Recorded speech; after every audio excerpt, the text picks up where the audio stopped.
President grants assent to the ordinance that aims to protect healthcare personnel and property against violence during epidemics.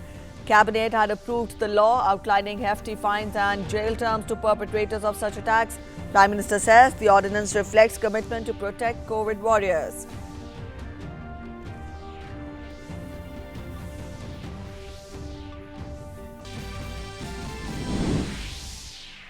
Home Ministry directs states to ensure adequate security to healthcare professionals against violence, asks states to take strict action against those obstructing performance of last rites of frontline healthcare workers succumbing to COVID-19.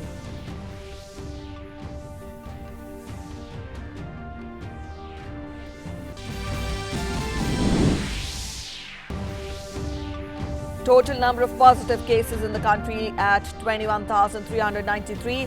4,257 people have recovered, while death toll stands at 681. A total of 5,05,442 samples from 4,85,172 individuals have been tested as on today morning. 2,000. Prime Minister Narendra Modi underlines the strength of Indo-Nepal ties after Nepalese Prime Minister expresses gratitude for generous support of essential medicines to fight COVID-19. Prime Minister holds telephonic conversation with Irish Prime Minister Leo Varadkar to discuss the pandemic situation.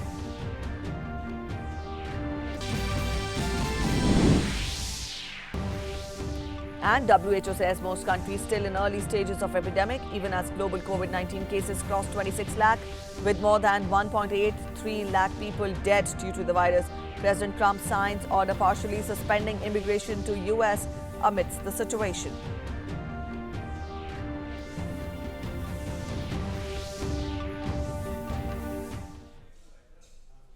Hello, you're watching DD News and I'm Preeti presenting the bulletin. Our top story first. The number of active cases of COVID-19 in the country has now reached 16,454.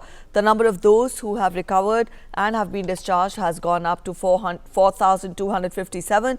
There have been 681 deaths and 1 migration, bringing the total to 21,393.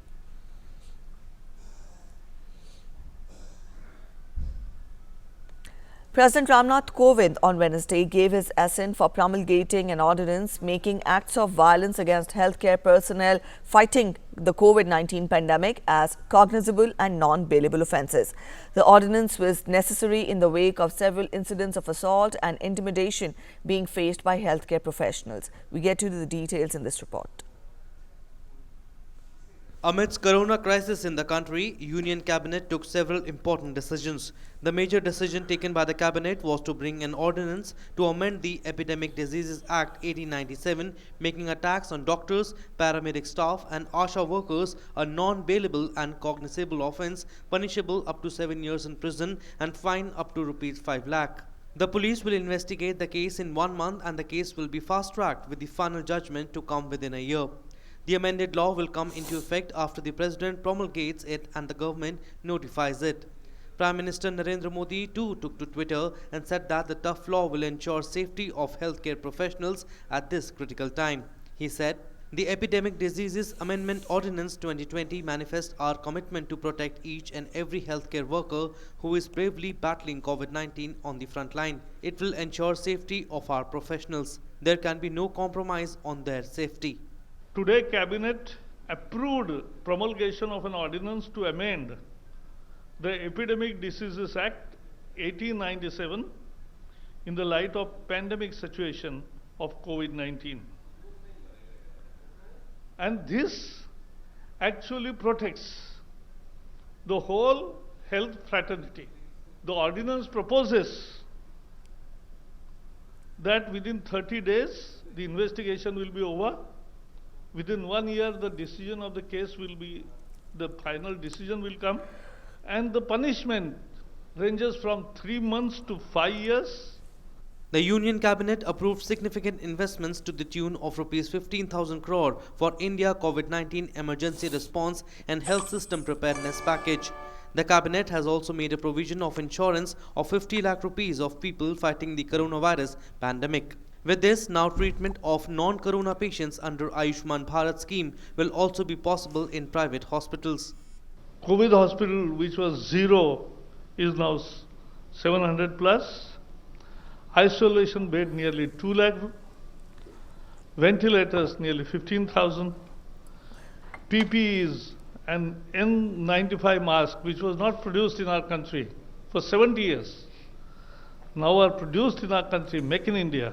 Prior to the cabinet meeting, Union Home Minister Amit Shah and Health Minister Dr. Harshvardhan interacted with doctors and representatives of the Indian Medical Association through a video conference in New Delhi on Wednesday morning. Keeping in mind all the concerns of the doctors about their safety in the fight against the coronavirus, the Home Minister assured them that the central government would leave no stone unturned to ensure their well-being and safety. Union Home Minister Amit Shah strongly condemned the recent attacks on health workers and said that the Prime Minister Narendra Modi is closely taking note of all the issues and concerns of doctors. He said that all necessary arrangements will be made to prevent such incidents in future. Meanwhile, the victim of the attack in Muradabad has expressed happiness over the steps taken by the central government to protect the doctors. सरकार ने शायद काफी लंबे समय से लोग ऐसा सोच भी रहे थे, मांग रहे थे, तो सरकार ने जो इस प्रकार का प्रावधान किया है या सरकार बहुत जल्दी इस प्रावधान को ला रही है, तो एक अच्छा प्रावधान है। शायद तो जो लोग इस प्रकार के घृणित कार्य करते हैं वो भी सोचेंगे। बहुत वेलकमिंग स्टेप है। इस टाइम की जो सिनेरियो चल रहा है, जो अटैक्स हो रहे हैं, डॉक्टर को वैंडलाइज किया जा रहा है, ये वाली सारी चीज़ें डॉक्टरों की सेफ्टी, बस डॉक्टरों की नहीं, नर्सिंग्स की, जो हेल्थ केयर प्रोफेशनल्स है उनकी, जो लैब टेक्नीशियंस है उनकी, जो काम हेल्थ सेक्टर में काम कर रहे हैं, इन सब का मॉरल बूस्ट करेगा। Later, on the instructions of the Home Minister, an advisory has been issued to the states by the Ministry of Home Affairs. The Union Home Ministry has asked the state governments to ensure the safety of the corona warriors. The Union Home Secretary has written a letter to the principal secretaries of all states and said that the safety of all frontline warriors, including doctors, should be ensured.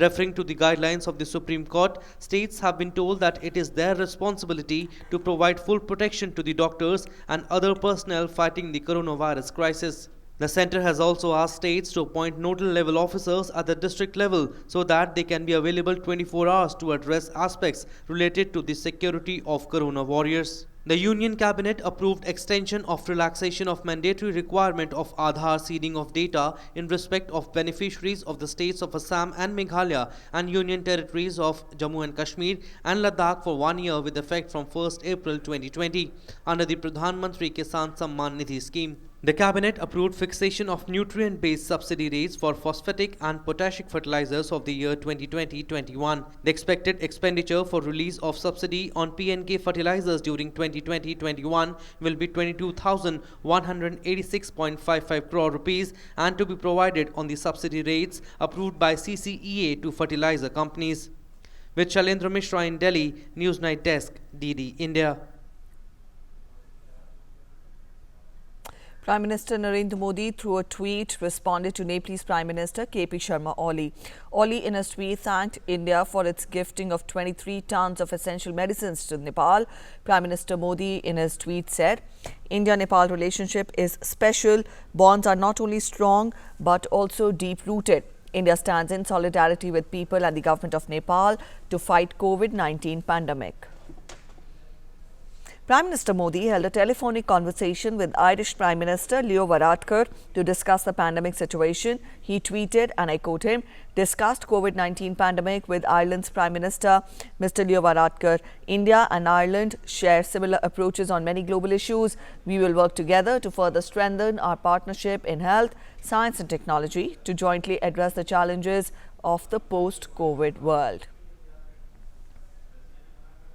ICMR has forwarded a protocol for using rapid antibody test to all the states. It is reiterated that antibody rapid tests are largely to be used as a tool for surveillance. Globally also, utility of this test is evolving and it is currently being used for detecting the formation of antibodies in individuals. Now, these test results are also dependent on field conditions.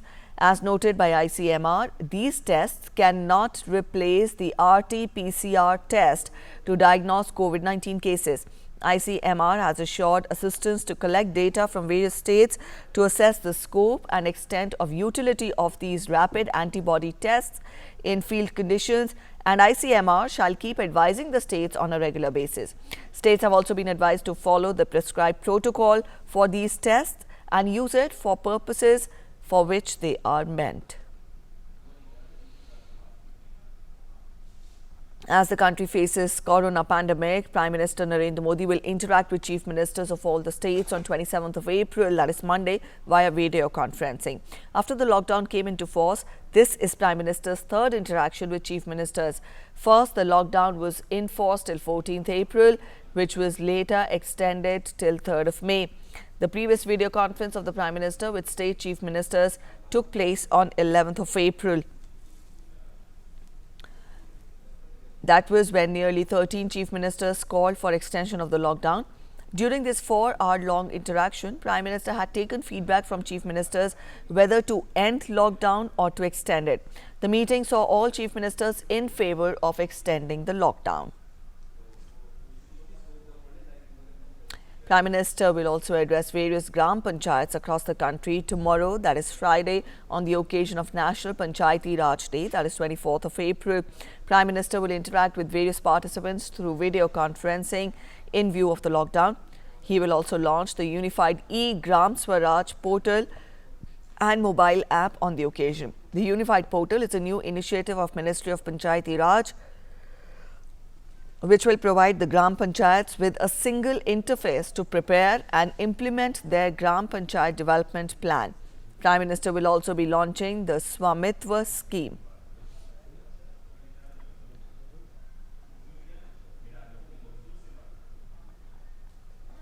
And to quash the rumours pertaining to COVID-19 in the society, Ministry of Health and Family Welfare has released a video appealing to the people not to stigmatize the patient of novel coronavirus and abstain from spreading fake information.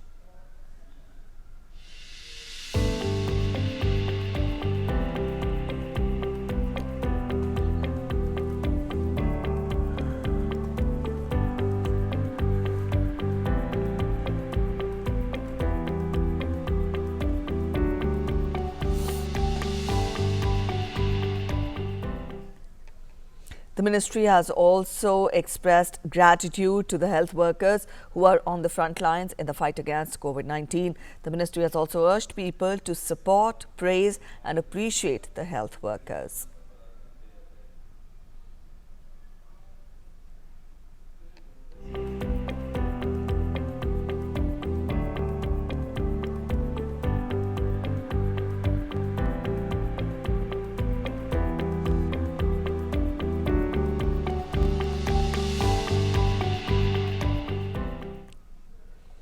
Dr. Anil Gurtu, head of the Department of Medicine at Lady Hardinge Medical College, has said that we have to make the lockdown practices such as social distancing, respiratory contact, hygiene and frequent hand washing part of our culture even after the COVID-19 crisis ends.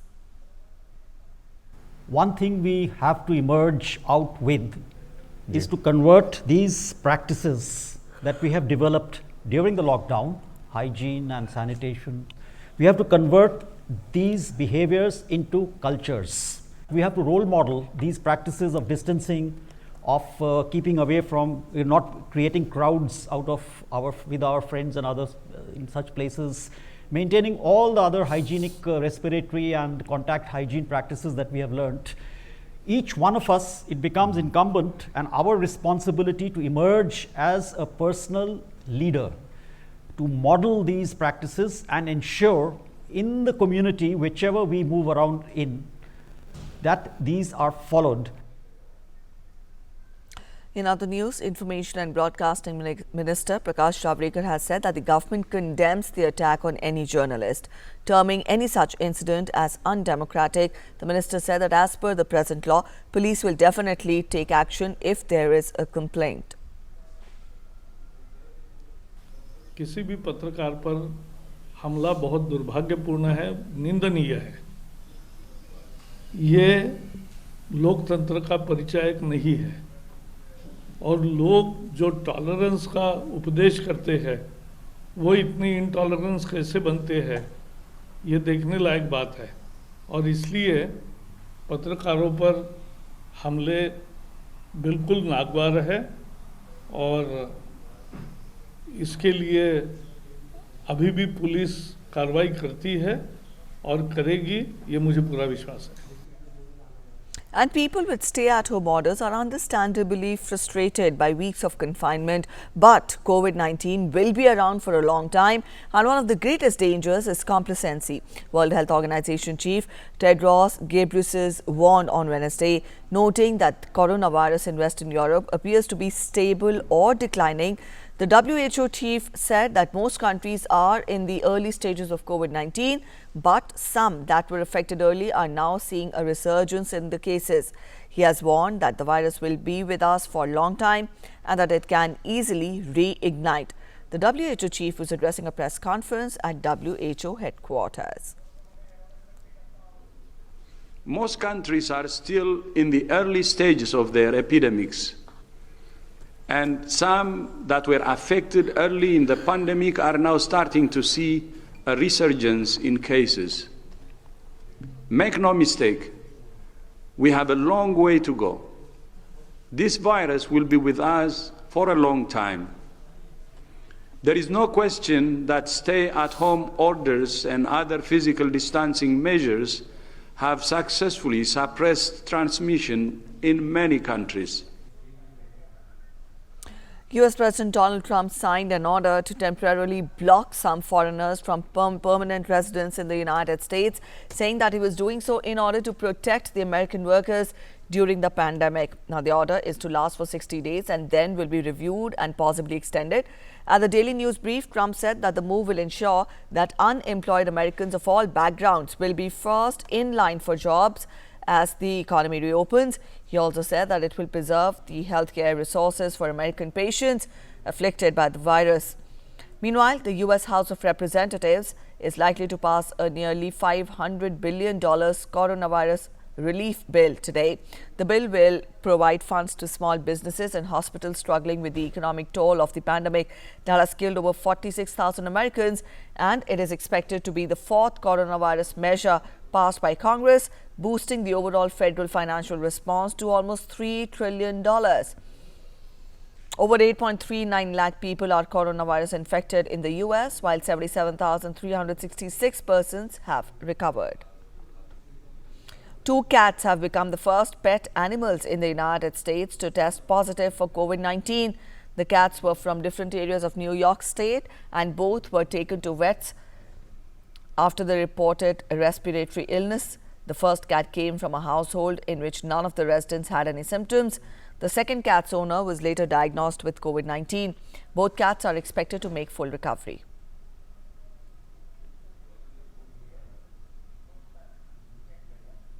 With Europe's second highest death toll and the world's second most infection cases, Spain government has allowed children below 14 years of age to take short walks outside under supervision from this weekend.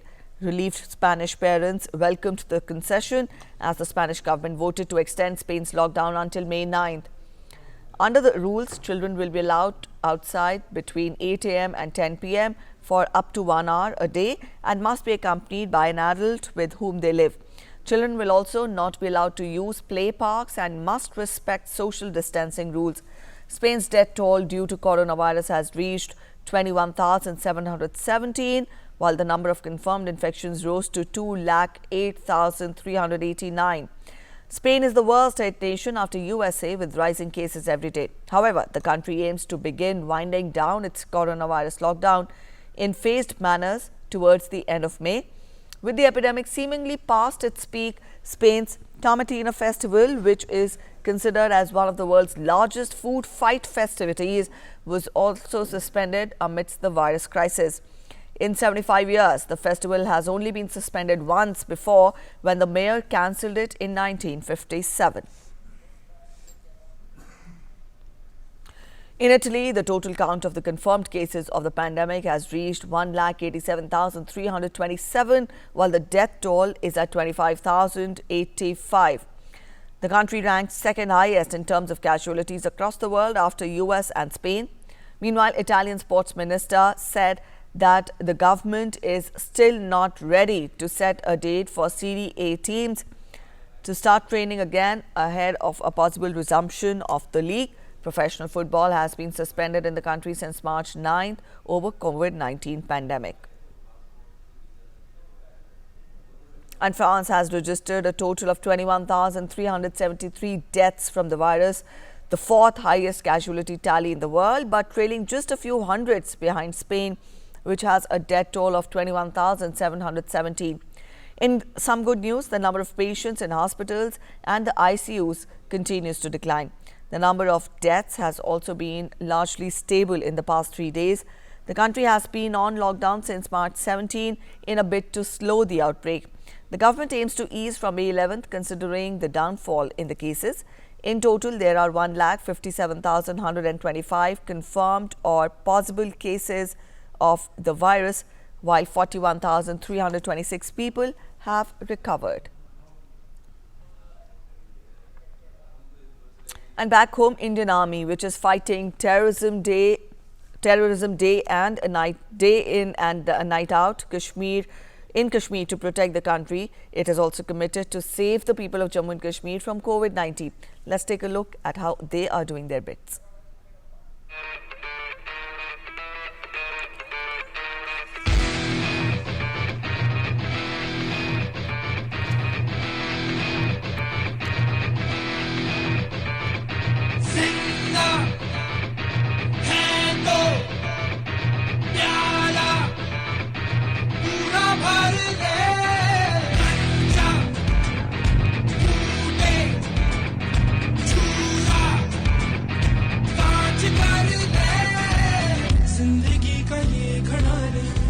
सांस में चढ़ा रे हिचकियों में क्या है मरना पूरा मर ले कोयला काला है चट्टा रोली काला है अंदर काला बाहर काला पर सच्चा है सारा कोयला काला है चट्टा रोली काला है अंदर काला बाहर काला पर सच्चा है सारा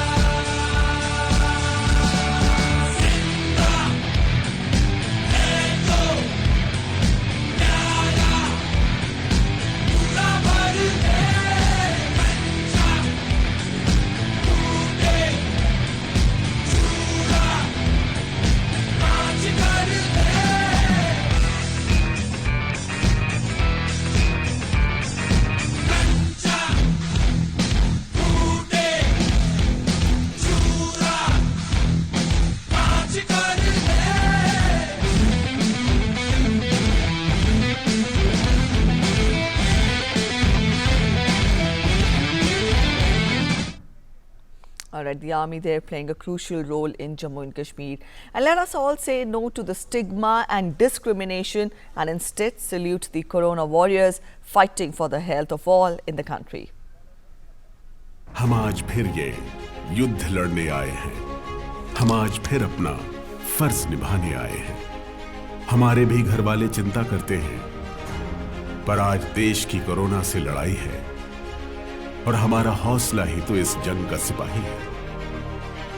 कोई कुछ भी कह ले या कर ले कुछ भी, हम खुद से पहले अपना देश बचाने आए हैं।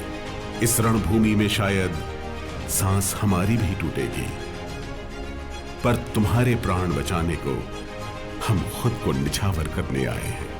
वार सभी हम सह लेंगे, पर हार नहीं हम मानेंगे। इस अंधियारे से हम जीतेंगे, फिर देश को रोशन कर देंगे। हम आज फिर ये युद्ध लड़ने आए हैं, हम आज फिर अपना फर्ज निभाने आए हैं। आइए करें उन्हें नमन जिनके लिए सबसे पहले है वतन। भारत सरकार द्वारा जनहित में जारी। A beautiful and a touching video there. Let's all join hands and salute the selfless spirit of these Corona warriors. With that, we'll end this bulletin here. Thanks for watching. Goodbye.